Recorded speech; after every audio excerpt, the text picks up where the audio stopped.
did you ever have access to his unredacted flight logs or to Ghislaine Maxwell's little black book? Senator, I don't know the answer as I sit here. Correctional officers work behind bars. We have to figure out how to increase that base salary so that we can hire the best and the brightest and keep them. 7 of the suicides were quarantined individuals during COVID. The inmate companion program. A cell phone in a prison is a deadly weapon. I'm trying to balance the Well, that's a resources different that we question. have. I'm a big fan. You don't know anything about it. Correct, sir. Okay, wow. But get you back don't to know you. if it's happening. That's correct, Senator. Wow. Your Senator, people ought to hide their head in a bag, Director. The Director let 30,000 of these folks go and can't tell me today how many have come back. This is why people hate government. And the cost of one roof replacement alone is $1 million. Yeah, this is utterly shameful. Senator Durbin's staff, I just want to make sure they heard that. They should not do federal misdemeanors. No one truly knows a nation until one has been inside its jails. Federal prison in my home state of Illinois had become one of the deadliest prisons in America because of the now defunct Special Management Unit. I was shaken by the allegations in that article and immediately asked Inspector General Horowitz to examine them. We will discuss the results today. My question to you is, what steps can you commit to today to immediately reduce restrictive housing populations? Thank you, Senator. I think there are a variety of things that we're doing today, including approving that policy that's been long-standing negotiated with our national union, and that will decrease the amount of time that individuals can actually be sanctioned to restrictive housing for disciplinary purposes. The data also reveals that many of the individuals that are in restrictive housing are in there many times at their own choice because they fear their ability to walk in general population. So we are working on creating cultures and environments that are more normal and humane, so those individuals actually feel comfortable in general population. And then, as I mentioned in my opening remarks, we're creating positions who will work in restrictive housing, and their sole responsibility will be working with those individuals who don't want to leave restrictive housing and help them transition into general population. We did this in the state of Oregon, and it was very successful, so we're looking forward to rolling that out this year. We're also looking at best practices across the country and around the globe to implement changes. As I shared with you the last time that we met, this last year has been filled with strategic planning. For the department, we've rebooted our mission, our vision, our values, and many of the goals that we're working on will tie into restrictive housing, both a strong plan around restrictive housing reform and building morale and working on our recruitment and retention issues, which are at the core of many of the issues, as the Inspector General pointed out. What percentage of people in restrictive housing have volunteered to be in that housing? That number is almost 40%, and we are looking at the data as we get even closer into the data. It might even be higher than that because we have individuals that are categorized as PC status, which falls into that 40%, but also individuals that are on transition status, and those too could fit into that category. You and I've previously discussed Jeffrey Epstein.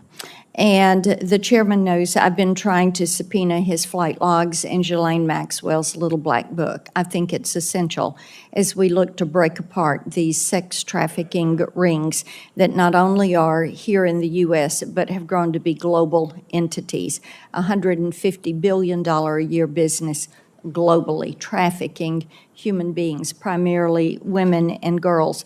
So while Epstein was in BOP's custody, did you ever have access to his unredacted flight logs or to Ghislaine Maxwell's little black book?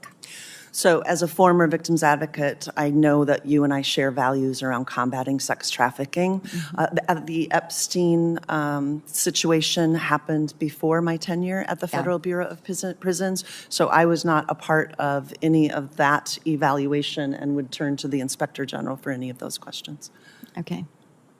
Senator, I don't know the answer as I sit here. We can certainly make an inquiry. I would like to have that answer in writing, if you will. Yeah, I mean, we will ask the BOP, obviously. We don't have Right. the information you're looking for. Absolutely. We'd have to ask the BOP. I appreciate that, but I would like a response in writing. I also, Director Peters, there is we have heard that BOP is helping to transport migrants from the southern border into the country, and the Bureau has confirmed that it has provided transportation for migrants since CBP has been inundated with the surge at the southern border. And we've talked before about the extensive staffing challenges at BOP and the negative consequences that come with that. So are you comfortable with having to dedicate your resources that are already stressed to alleviate President Biden's border surge? So as a fellow law enforcement agency inside the department, we, of course, supporting other components in helping with crisis. It's one of the things that we do well. Let me ask you this. My time's about to run out. Have you ever transported an individual who was on the terrorist watch list? Senator, I don't know the answer to that Could you question. look into that and respond in writing? I will have my team look into it, and we'll get back to you with information that's available. Excellent. Correctional officers work behind bars. That's right. They work 8 hours a day, sometimes more, with people, let's be very blunt, who have often committed very violent acts that put them behind bars. And so the more we can do to improve those institutional settings, the more we can change the environment for them and perhaps the way they react to the challenges they face. Would you agree? Thank you, Senator. I agree wholeheartedly. And while we have issued every authority in our power, like we've increased the base salary for COs by $2,000, we have recruitment and retention incentives across the country, we have direct hire authority. The bottom line, as I said in my opening comments, is we need to pay them more. That base, the retention incentives and recruitment incentives are Band-Aids. We have to figure out how to increase that base salary so that we can hire the best and the brightest and keep them. The correlation between that fact, isolation in a single cell, and death by suicide maybe ought to give us reason to change some of those policies. Would you agree?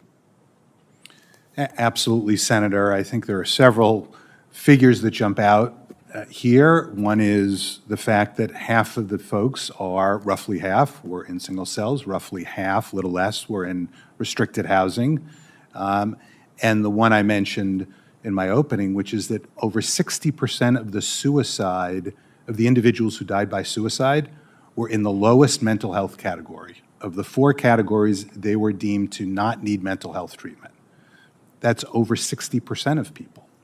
And that's very concerning. That's something that needs to be addressed, and something, frankly, we've highlighted before as a problem and an issue. Can you just briefly elaborate on what is lacking at an overall policy level now in terms of addressing restrictive housing and single selling?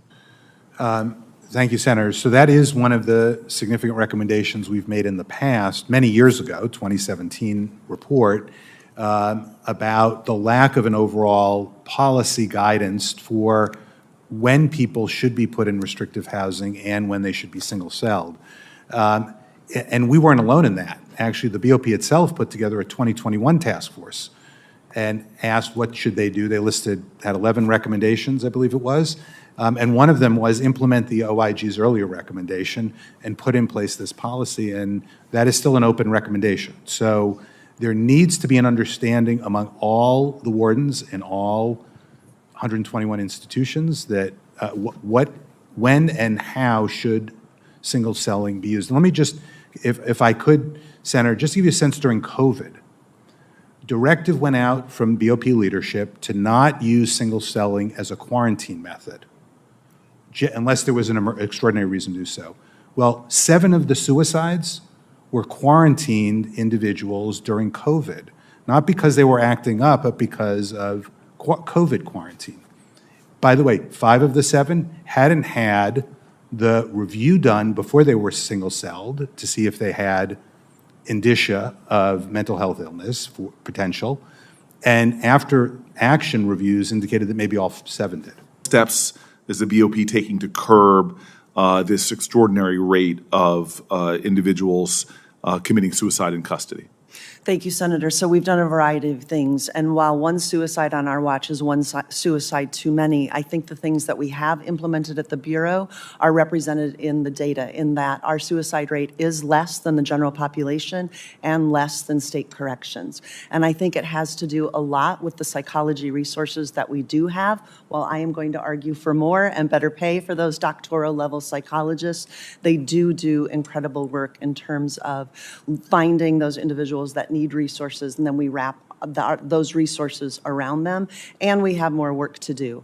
We have are looking at our after action reports, looking to see if those need to be more substantive. Are we sharing the data across the country when we find issues that need to be resolved?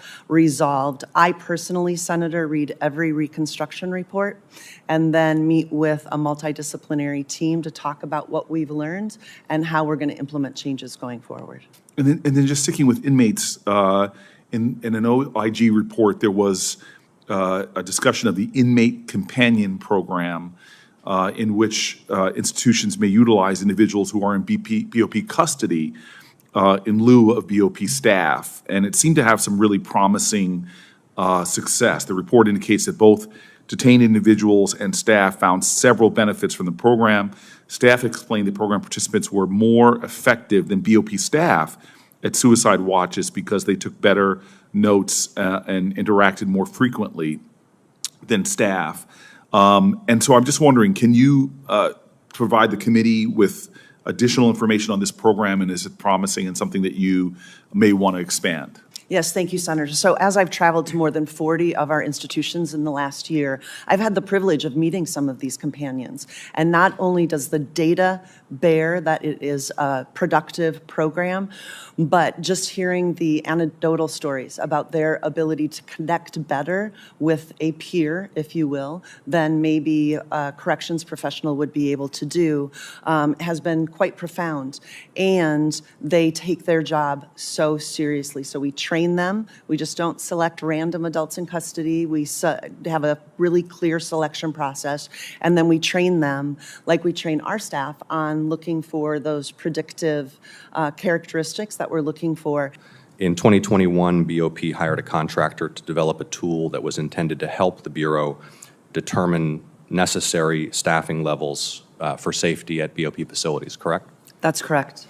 And in March 2023, so a year ago, approximately, BOP reported that the tool was still being tested in 3 of BOP's 6 regions and said it would be rolled out to all 6 BOP regions by June of 2023. Did that happen?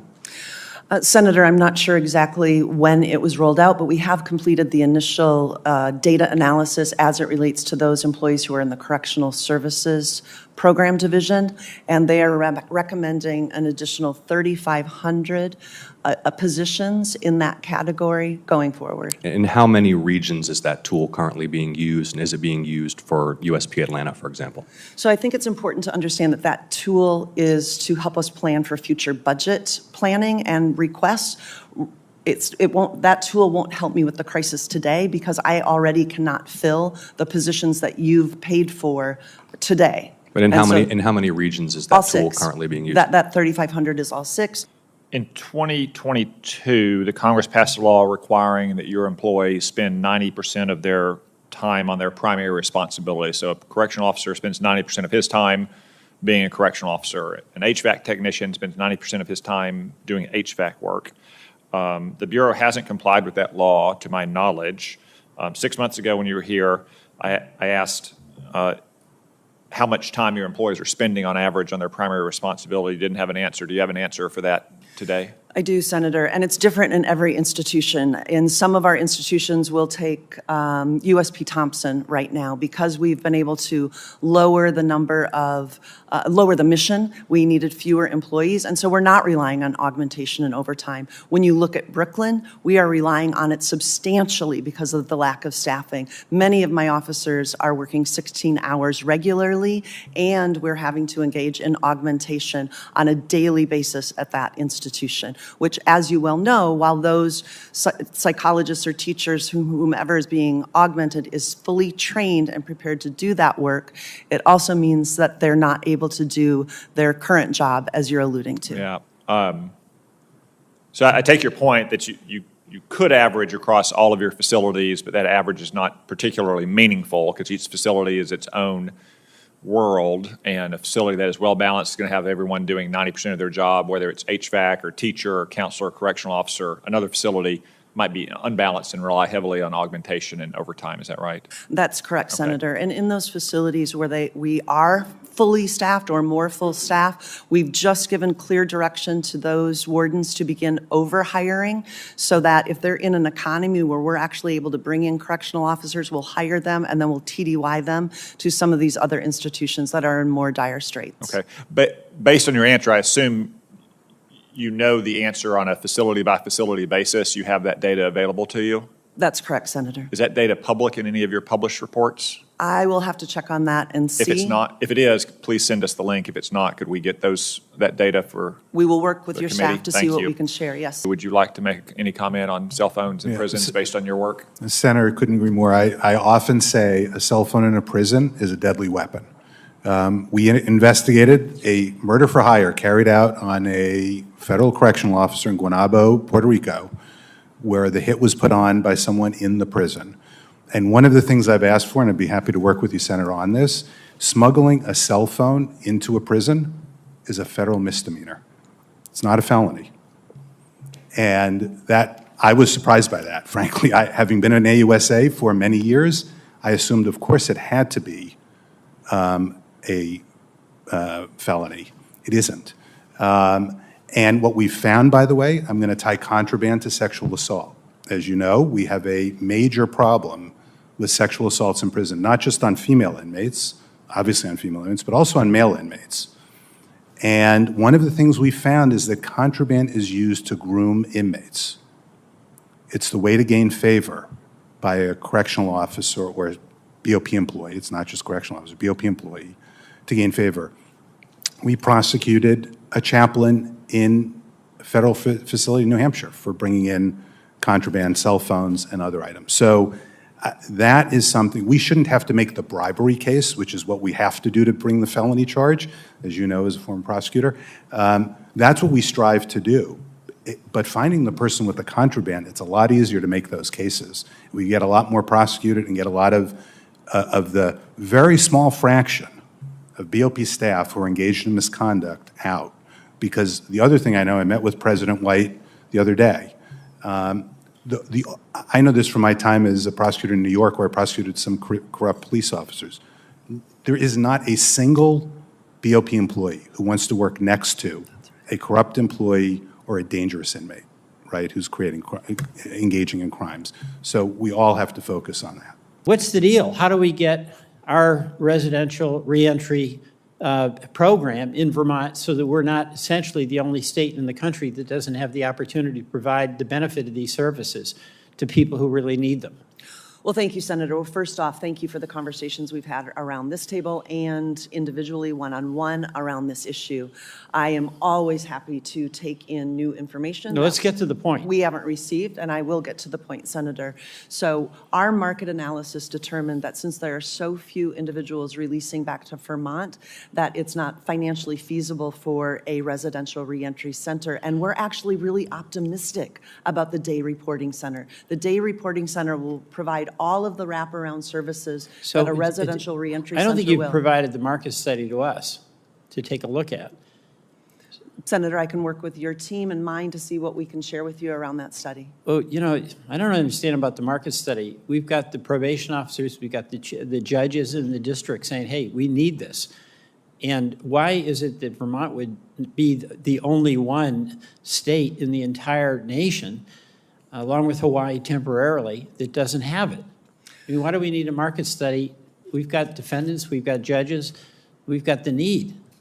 Senator, again, it's all around resources and trying to balance the Well, that's a resources different that we question. have. That's a different question. If you're saying the market study says we don't need it as much as New York City, maybe that's right. But we need it in Vermont. That's what I'm saying. And every other state has it, basically, and we don't. Senator, again, I'm happy to take any new information that you have and look at it. Of course, But we do feel confident in our decision around the day reporting center that it's going to be All able to right, help more people we've got to in work on Vermont. this more. I mean, they're two totally different things. A reentry center provides resources to people when they're coming back into society. The reporting center, they're going down, it's a long way, there's no follow-through, you don't get the resources.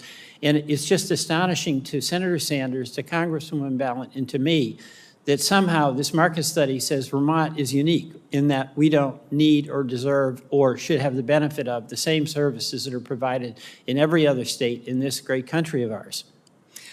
Senator, again, happy to have further conversation. We are All optimistic right, about the day just be reporting clear, center. I'll talk to you, but what we want is a reentry center, and that's what our chief judge is saying we need. Thank you. Thank you. Can you provide an update on the scope of your review and when you expect to issue your findings? And a second question related to this is, did the Justice Department apply the same investigative standards to its agents and staff or other officials in the executive branch who may have leaked the information, as did members of Congress and our staff? Thank you, Senator, and I'll give you an update on timing and where we are. We are planning to cover, as I said in my letter to you, the issues that you referenced and the categories we spoke about there. We are actually in the process of drafting the report, so we will hopefully be able to get out in a reasonable amount of time. I will just add, because so much of these issues to cover highly classified information, as you know from our prior reviews, we have to go through the department and the various intelligence community processes to get it to the point where we can issue it. So I always put that caveat on any reports we have that involve classified information. But we are working to get it done. We've made good progress. And the second question you raised, the issue you addressed, is one that we're also assessing. They do exactly the same thing for their own staff as they We're did? That's one of the issues we're assessing, and we will report on that, Senator. General, how are you? I'm doing well. Good to see you again, Senator. I'm a big fan. Director Peters, you're the director of the Bureau of Prisons, is that right? That's correct, sir. You used to run the correction system in Oregon, right? That's correct. Yeah. Oregon legalized drugs, is that right? That's correct. Oregon's about to reverse that, is that correct? Senator, I'm not familiar with the policy proposed to reverse that. Oh, you've just ignored Oregon? Oregon still has a very special place in my heart, sir. Okay. You haven't read any of the articles about the reversal? I haven't, Senator. You don't know anything about it? Correct, sir. Okay, wow.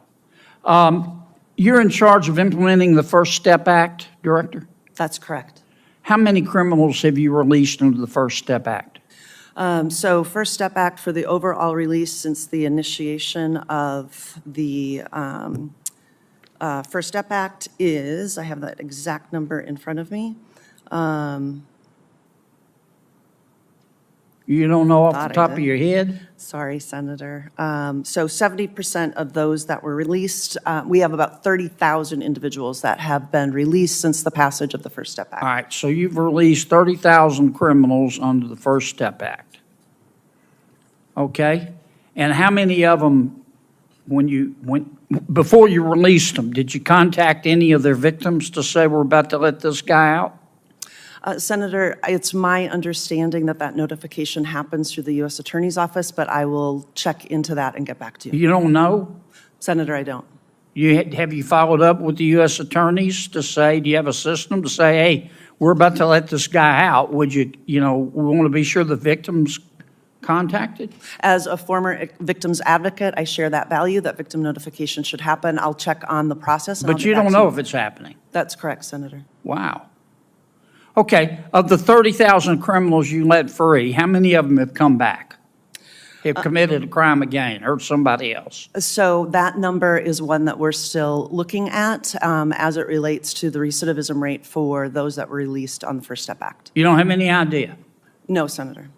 You don't have anybody at the Bureau that can count? I do not have that number in front of me today, So let me get Senator. this straight. The First Step Act was passed in 2018. This is 2024, am I right so far? That's correct. That's 6 years.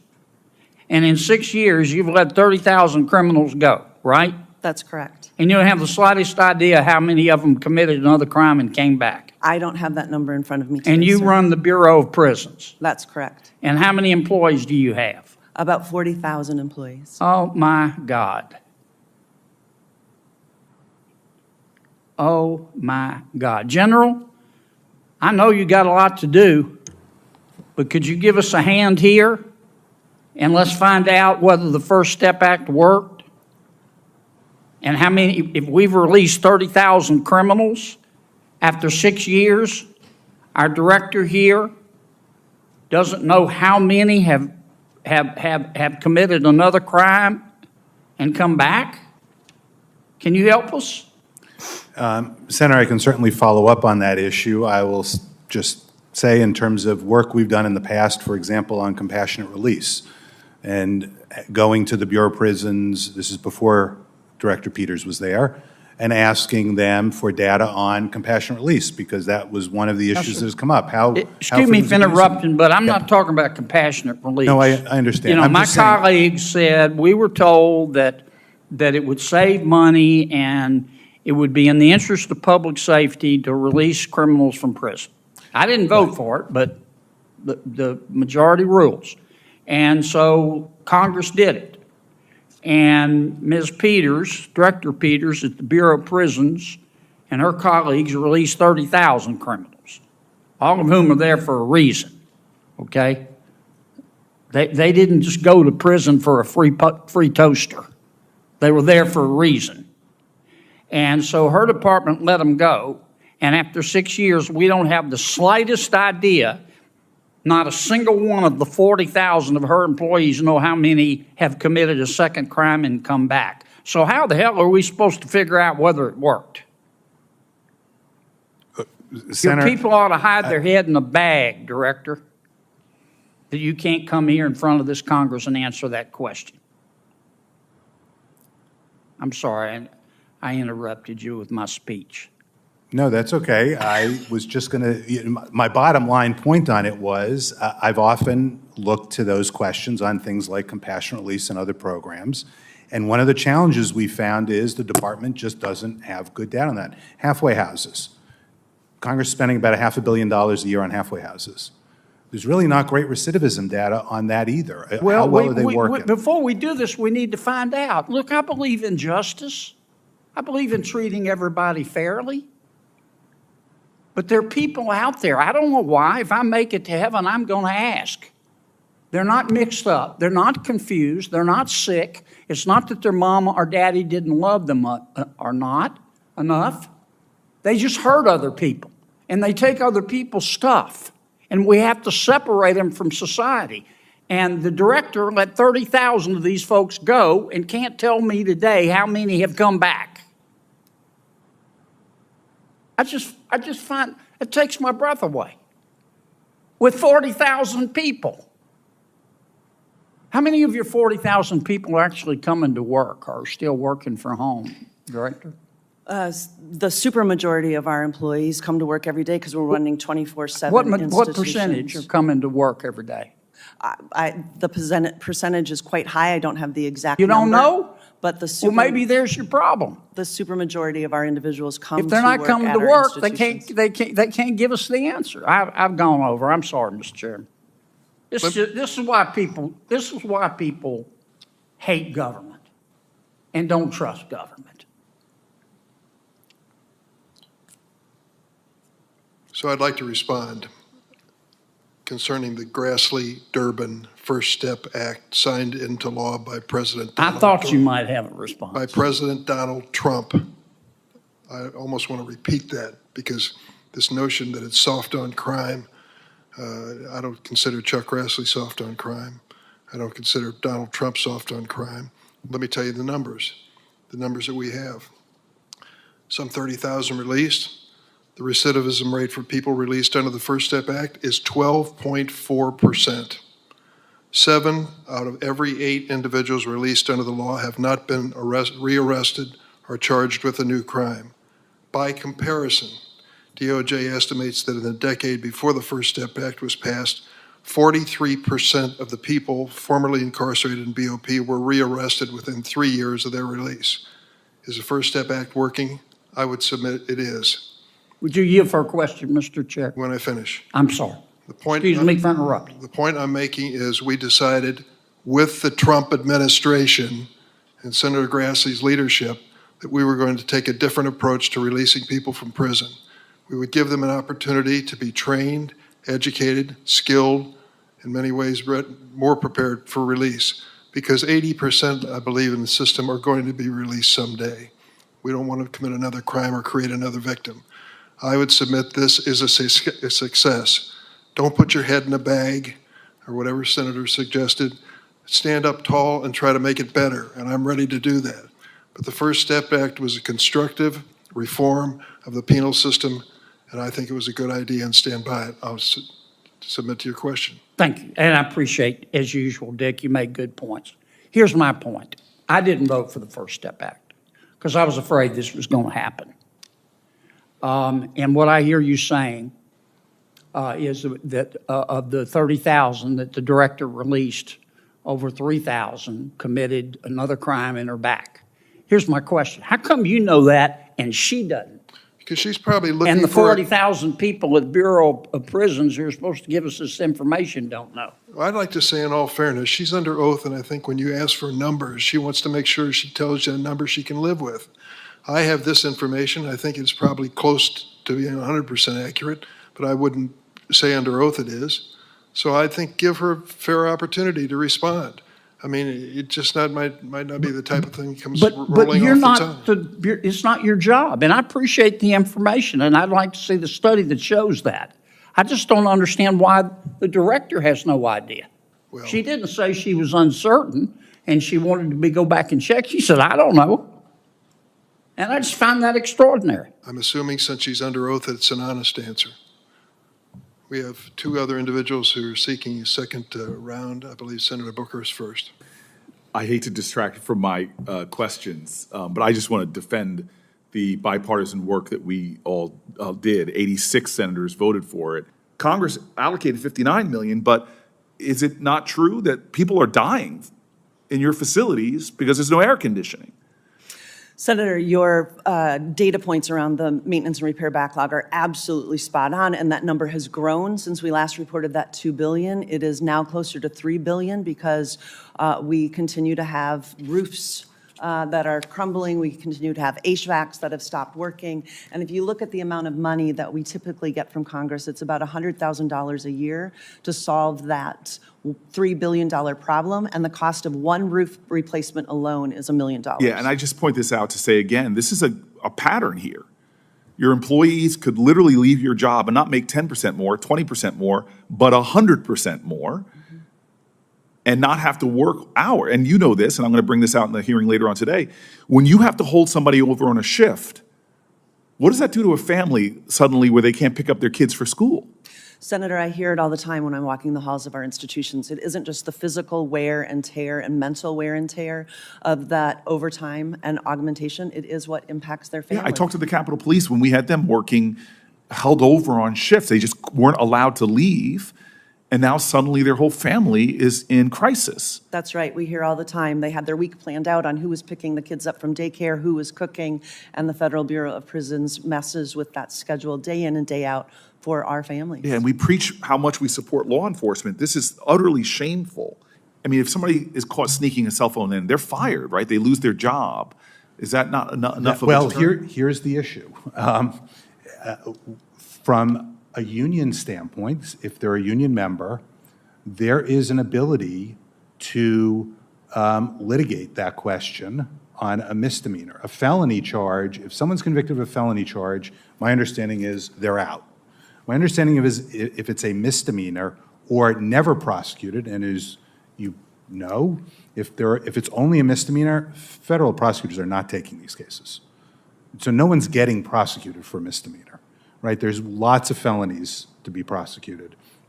So the problem is they're not being prosecuted, and that leaves it to the BOP's administrative process only to deal with the problem. Yes. And that sometimes does not, as I understand it, result in removal of individuals. And I have multiple examples, I'm happy to come speak to your staff about them and to you as well, where we have had cases involving sexual assaults that were the result of some grooming, bringing in food's a misdemeanor. Well, think about how that's an enticement to female inmates, potentially, and a grooming tool. And It I'll just shouldn't happen. No, I agree with you. And not to be a little lighthearted on this, but I want you to clarify for the record, when you say that nobody is prosecuted for federal misdemeanors, that's not an invitation to anybody on this dais Correct. to commit misdemeanors. It's You are correct, and there are rare occasions where there are misdemeanor charges brought, but almost every U.S. Attorney's office in the country has lots of felony cases. Okay, because Senator Durbin's staff, I just want to make sure they heard that. They should not do federal misdemeanors. Thank you, sir. So for the next presidential budget cycle, are you going to have a specific number, a specific appropriation that you need from the Congress that's backed up by rigorous analysis in order to resolve this competitive salaries issue? We hope to have that number not just in the recruitment and retention category, but the other main crisis issue around maintenance and repair backlog. Okay, I'm just my last point was just, I mentioned earlier my team's trying to look at this staffing tool. I can't, the Senate Judiciary Committee accesses a lot of sensitive information. We conduct a lot of rigorous oversight. We're asking to come and review a tool that you use to determine staffing levels. Racking my brain sitting here, I can't think of any reason why your Office of Legislative Affairs would deny my staff and members of this committee the opportunity to view how that tool functions. I can't think of any reason at all. So we need to get our teams together, get in the room, look at the tool, see how it works, okay? Thank you, Senator. I've said again and again, we want to be as transparent as possible. I suspect the reason is that it's still a work in progress. Well, we can look at we can look deliberative. at works in progress. I'm happy to have this conversation with you. We've even talked around the executive team if we would be able to, once the product is completed, have it be an outward-facing product so that the public could even see it. That's still being deliberated by individuals inside our organization, but I'm happy to work with you, please just Senator. let my team have a look. So thanks for being here today, and this hearing stands adjourned.